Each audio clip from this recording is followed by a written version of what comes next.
இங்க ஒரு பொண்ணு அவ பையனை செத்தது மாதிரி நடிக்க சொல்லிட்டு அவனை ஒரு கார்பெட் உள்ள வச்சு ரோல் பண்றா. கொஞ்ச நேரம் கழிச்சு அங்க ஒருத்தன் வர்றான். அவன் முன்னாடி ஒன்னாலதான் என் பையன் செத்து போயிட்டான்னு ரொம்ப எமோஷனலா நடிக்க ஆரம்பிக்கிறா. அவனும் அந்த பையன் உண்மையிலே செத்துட்டான் நம்பி அந்த பொண்ணை லாக் பண்ணிட்டு அவனை அடக்கம் பண்றதுக்காக ஒரு இடத்துக்கு கொண்டு போறான். அப்போ போற வழியில கார்பெட்டை விட்டு வெளியில வந்த அந்த சின்ன பையன் கார்ல இருந்து கீழே உதிச்சிடறான். ஆனா நிக்கோ அதை பாத்துறான். சோ கேஷுவலா கீழே இறங்கி அவனை மறுபடியும் இழுத்துட்டு போக ஆரம்பிக்கிறான். அப்ப அந்த வழியா வந்த ஒரு ஆளு அவன் கத்துற பார்த்து சந்தேகப்பட்டு போலீஸ்க்கு கால் பண்றேன்னு சொல்றாரு. அதை கேட்டு பயந்து நிக் அந்த பையனை அங்கேயே விட்டுட்டு கார் எடுத்துட்டு ஓடிடுறான். அதுக்கப்புறமா இங்க வந்த போலீஸ்காரங்க அவன் சொன்ன டீடைல்ஸ் வச்சு அவன் அம்மாவையும் ரெஸ்கியூ பண்ணிடுறாங்க.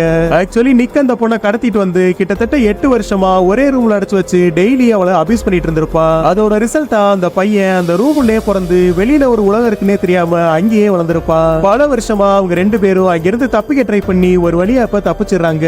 இதுல ஷாக்கான விஷயம் என்னன்னா இது உண்மை சம்பவங்களை தழுவி எடுக்கப்பட்ட படம்.